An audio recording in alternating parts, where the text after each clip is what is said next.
This episode is brought to you by Vital Farms. Isn't it bullshit to have to question where your food comes from? At Vital Farms, you can trace your pasture-raised eggs all the way back to the source, the pasture. On the side of each pasture-raised carton of eggs, you'll find the name of the farm where your eggs were laid. And when you look the farm up on their website, you'll get a peek at all the sunshine, fresh air, and open space the hens enjoy.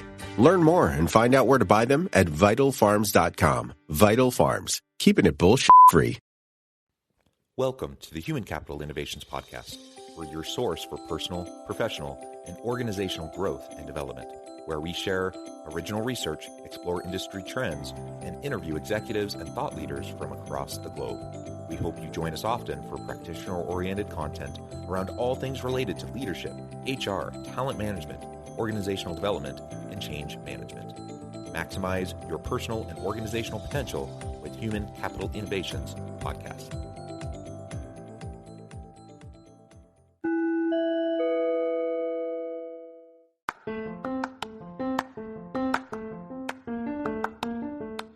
If you enjoy the Human Capital Innovations Podcast, enjoy ad-free listening by going to the Patreon page, and please consider contributing even at the producer or sponsorship level. And please leave a review. Thank you for your support.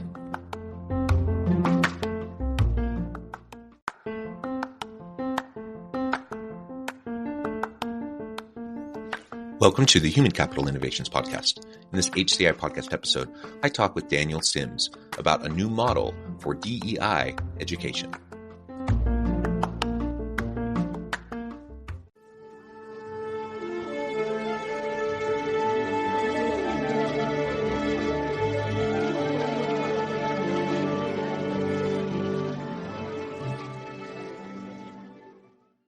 Daniel Sims, welcome to the Human Capital Innovations Podcast. Thank you for having me, John. It's great to be here. It is a pleasure to be with you. You're joining us from Wisconsin. I'm south of Salt Lake City in Utah. And today we're going to be talking about diversity, equity, and inclusion, and more specifically, a new model for DEI education that you've been working on and working with organizations and leaders. As we get started, I wanted to share Daniel's bio with everybody. Daniel Sims is the founder and CEO of Daniel Sims Consulting Group, where he connects data-driven DEI strategies to organizations seeking transformational system change. Daniel has nearly 15 years of experience in fundraising, coaching, strategic planning, and DEI education. He has managed over 140 campaigns, trainings, and strategic plans, raising over $425 million and training over 5,000 stakeholders. Daniel also believes in giving back to his community through board service. He has served on several local, national, and international boards and committees, including the Access Community Health Centers, the Association of Fundraising Professionals, a Community Empowerment Network, and as board president of BOSS, Building Opportunities for Student Success, an organization dedicated to connecting students of color with internship opportunities in architecture and design. Daniel holds a Master of Public Service from the University of Arkansas Clinton School of Public Service, is a certified development and nonprofit executive, and is a member of Forbes The Culture. He resides in Madison, Wisconsin with his wife and collaborator, Althea, 2 children, Andrea and Seth, and family dog, Kobe Biscuit. I love it. Love it. Awesome. Wonderful to be with you. Anything else you would like to share with me or my audience by way of your background or personal context before we dive on into the conversation? Yes, I also love Magic the Gathering, and it actually plays a big role in my work because it's a card game by Wizards of the Coast, now owned by Hasbro, and I use a lot of allegories and stories in that in my trainings and my writings, and so I'm always like to throw that in. Oh, super interesting. I'm not familiar with that, but that sounds super fun, and I think it's always great to be able to connect to those sorts of things when we're doing trainings with people. Wonderful. Well, why don't we start with you sharing a little bit of a background around what led you to develop a new model towards DEI education. Now, of course, diversity, equity, and inclusion, the acronym has changed over the years. The focus has changed over the years. But, the conversations have been happening for a really long time. And in the current iteration, I see a lot of positive things, but I also see some gaps and some limitations to what people have been doing, what leaders have been trying to accomplish, and how organizations have been carrying forward their DEI efforts. So tell us a little bit about your what's led to your development of this new DEI education model. It was really I would call it a perfect storm of working with groups across the spectrum of the services I provide, whether it be fundraising, campaign management, strategic planning, on ways to bring more voices to the table. And I found a fairly consistent theme throughout that people wanted to add voices to spaces that weren't equipped to hear those voices, honor the opinions, thoughts of those voices, and then actually memorialize policies and systems and processes based on what they're learning. And so as I looked at what I understand about how we build process to create, succinct and crisp programmatic cultures, mission-driven cultures, what I found was that we approach DEI from a place of expansion. We want to be a big tent so that everyone can be in a space, but very seldom, and the conversation is changing now. People are not always thinking about how that applies to the how we do the work once people and voices and experiences that are different from our own are present in these organizations. So I looked back to data. How do we actually quantify where an organization is in terms of their mastery of JEDI? And I use justice, equity, diversity, and inclusion in my work. But as you mentioned, there's DEIB, DEIA, and several others that are all working towards that same end game.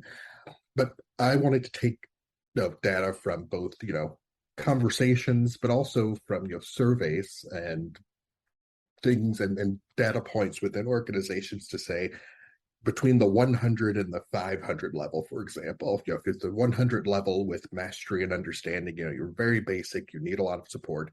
Very few people are at that 500 level where they've got it all figured out and can really take the charge. But the gap is in that 200 to 300. What are the ways that conversations need to change within workplaces? How do we consistently provide safe spaces to surface what we believe and what our values are, both personally and professionally?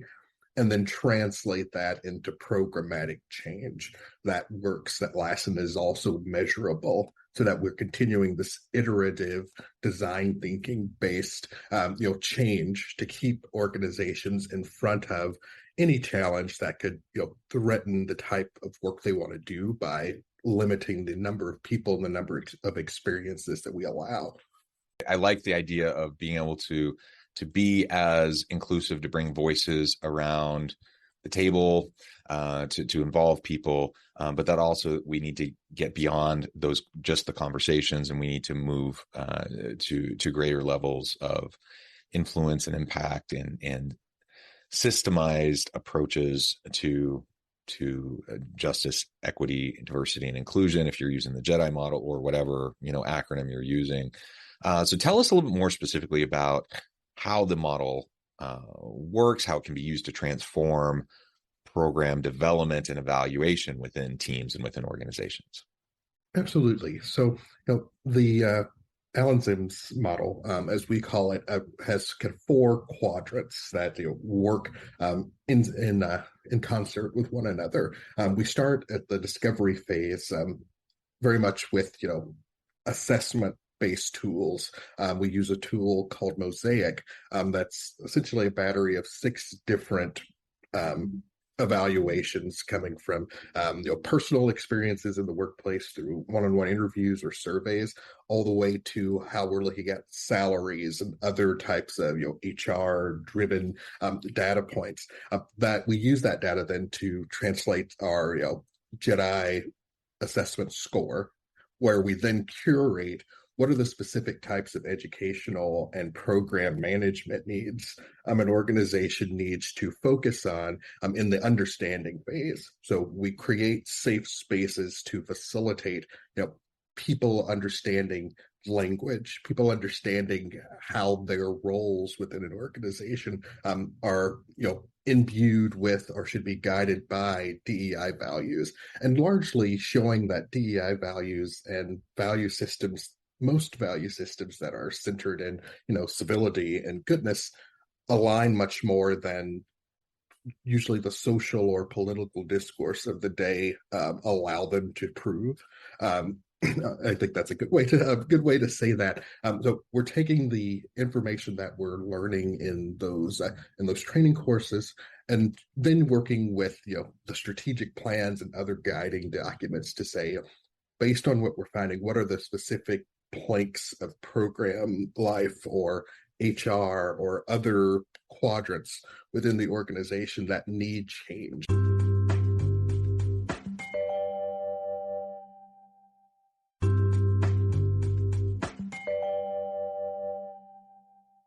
And so then using all of this data that we're continuing to gather almost in real time, we're then able to provide recommendations on how we change pay structure. What does it look like to change the recruitment standard, but then also provide, for example, mentorship and other types of wraparound support when we bring people into organizations.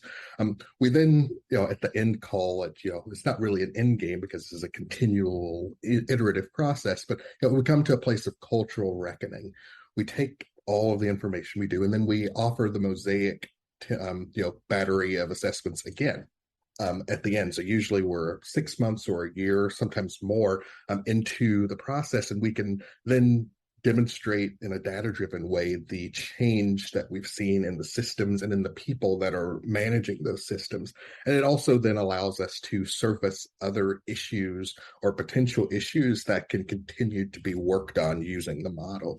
Yeah, and that assessment is so vital in ongoing evaluation and just thoughtful reflection on what's working and what's not working. And perhaps what have you found as you've worked with organizations using this evaluation and assessment tool and helping them as they're trying to improve their JEDI or DEI efforts? What have been some of the biggest gaps that you've been able to identify through the use of the tool? A few immediately jump to mind. The first thing that we saw is that people, and this is why we tend to use the language that we use, that people feel that they didn't have the space to fail and learn how to change language and in terms of having conversations and how we interact with people in the workplace. And so, the way that we approach our training, my wife comes from an education background and a social work background. And so when we're working together, we have the tools and structures in place to create therapeutic like space so that people can feel safe asking questions that seem hard or saying things that seem hard, and that there's a level of appreciation for that. And there's a direct correlation between that appreciation and how social environments and workplaces change from the initial mosaic application to our end application. A second thing that we find more often than not is that organizations have struggled to align DEI priorities in their organic strategic plans.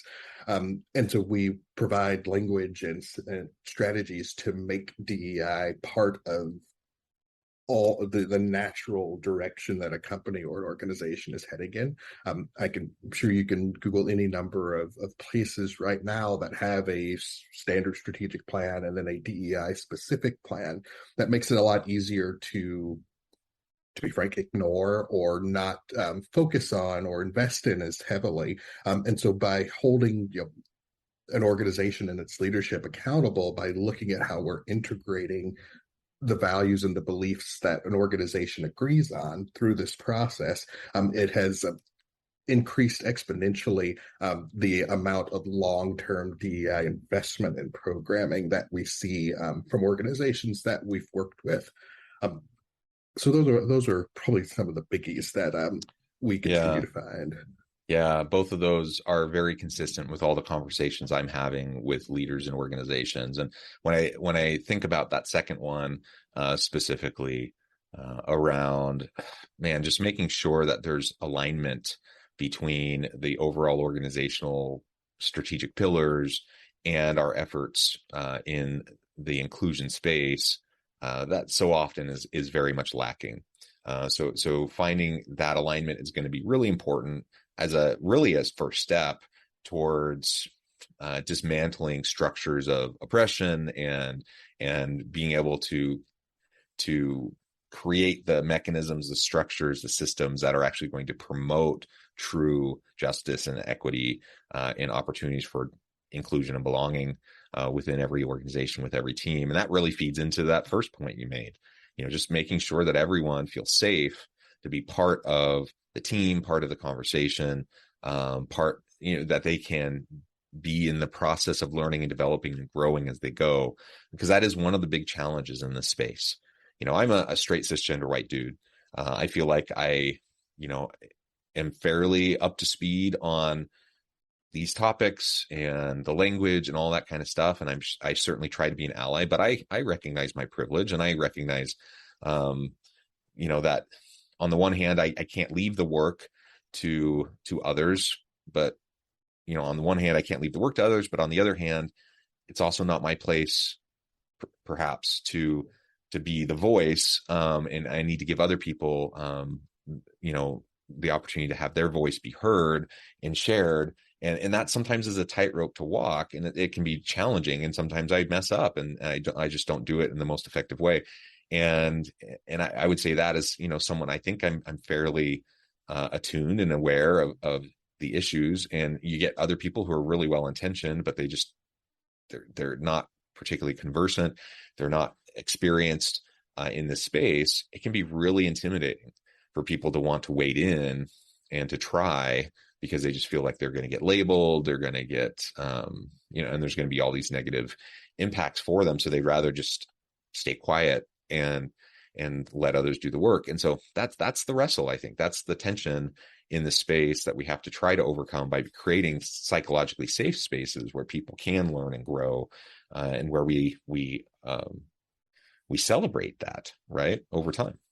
Absolutely. And, and so much of the work that's happening, we have this tendency to want to race towards the explicit, apparent change that can be seen publicly without, as you said, really creating the place of psychological safety that's necessary to delve into these topics that are hard and multi-generational and visceral and guttural for some. And so for me, if you start at the structural change level, as you said, you want to be able to change the resource flows and your policies and your practices, but more importantly, without understanding, I'm in a psychologically safe space to process and to learn. Can you then take on, power dynamics and the connections and the mental, various mental models that then, take us from the want to have this explicit thing kind of drive our identity in this work versus the implicit transformative change that is necessary for the long-term, global impact that one wants to make. Yeah. Excellent. And again, this is a challenging and fraught space. I'm curious, what motivates you and keeps you inspired to keep going with the work, to keep pressing forward despite the challenges, and frankly, despite often the setbacks. I think it's been a pretty turbulent time over the last few years. I think back, there's been ongoing challenges and issues, to be sure, but if you go back to the early days of the pandemic, for example, and we think about the summer of 2020, what an incredibly challenging time. I can't even imagine how people of color were functioning and dealing with the social upheaval and the challenges around the George Floyd moment, for example. That's just one example of like a gazillion. It's been a really challenging time. So what keeps you inspired and motivated in this space, even amidst those challenges?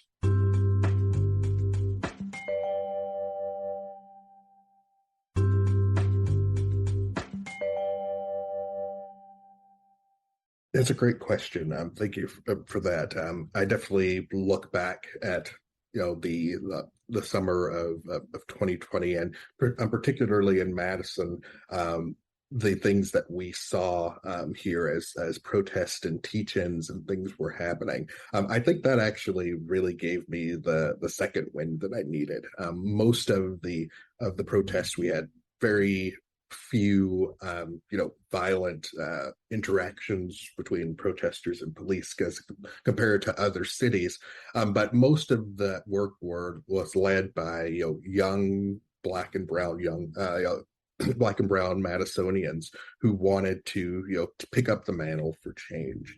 And so watching middle schoolers and high schoolers and young adults really be front and center of how the community tackled this conversation, because in Madison, like many places that are quote unquote progressive, we struggle with our external identity of being a quote unquote progressive diverse city, and how the power dynamics and connections prevent that from benefiting people of color and others from disadvantaged communities.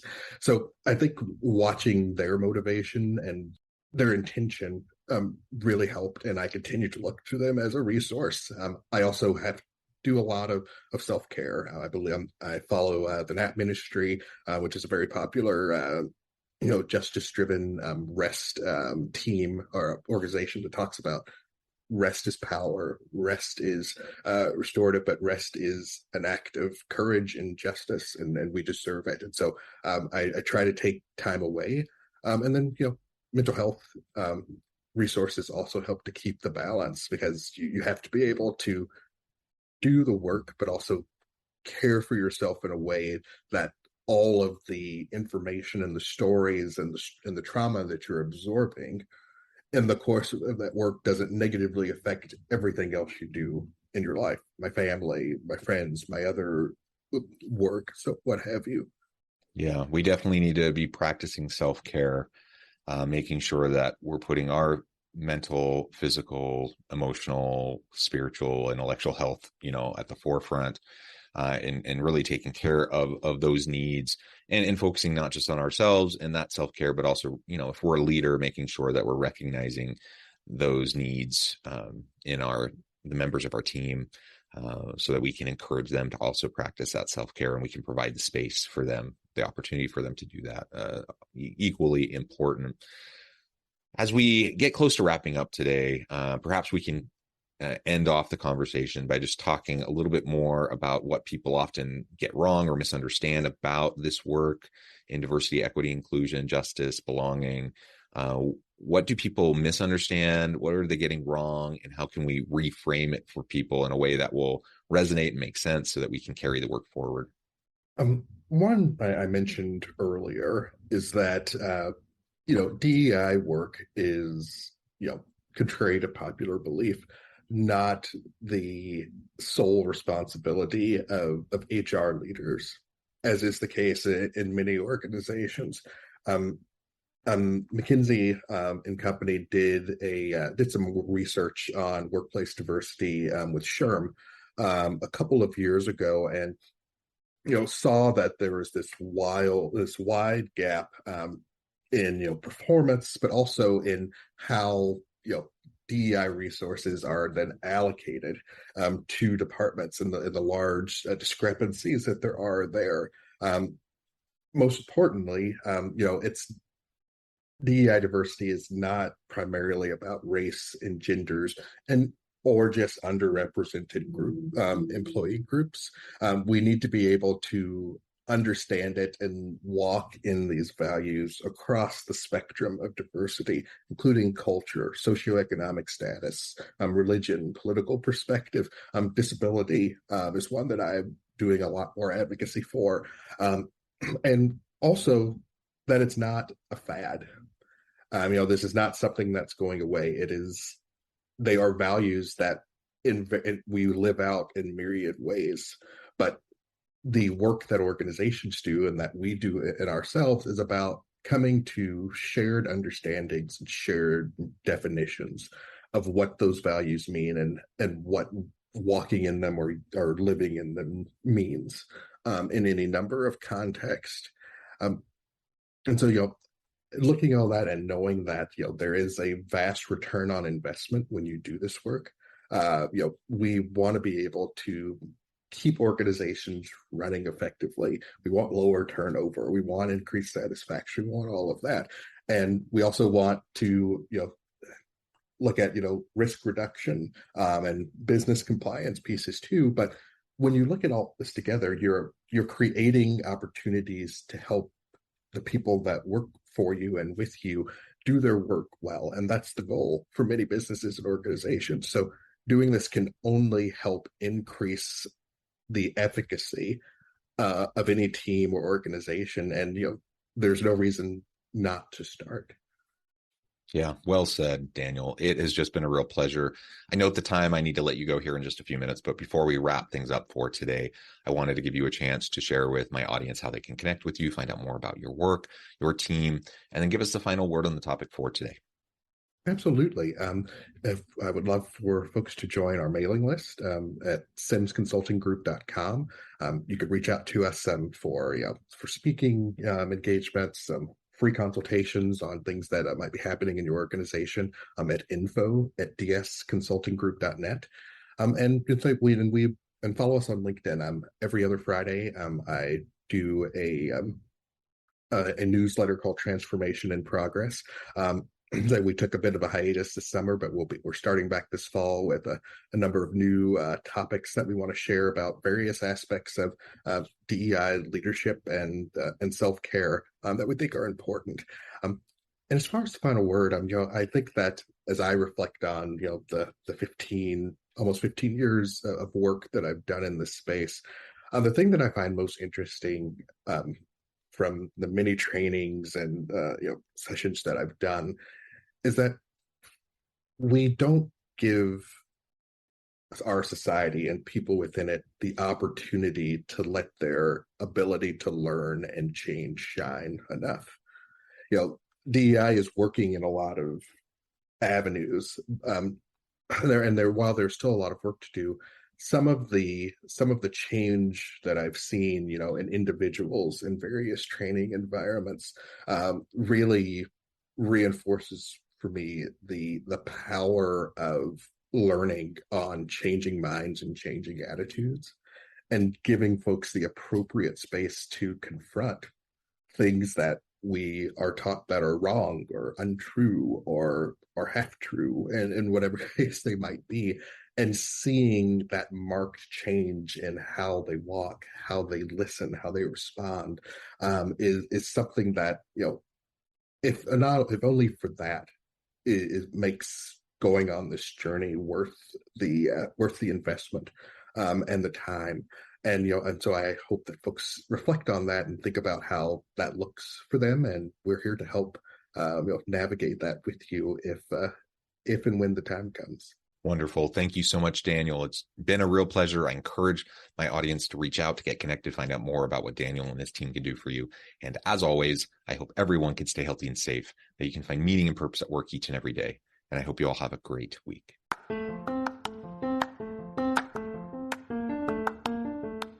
If you enjoy the Human Capital Innovations podcast, enjoy ad-free listening by going to the Patreon page. And please consider contributing even at the producer or sponsorship level.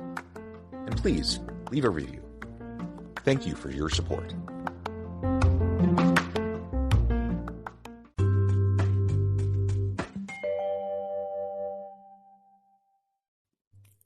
Thanks again for joining us for this episode of the Human Capital Innovations podcast. I hope you stay healthy and safe and that you have a great week.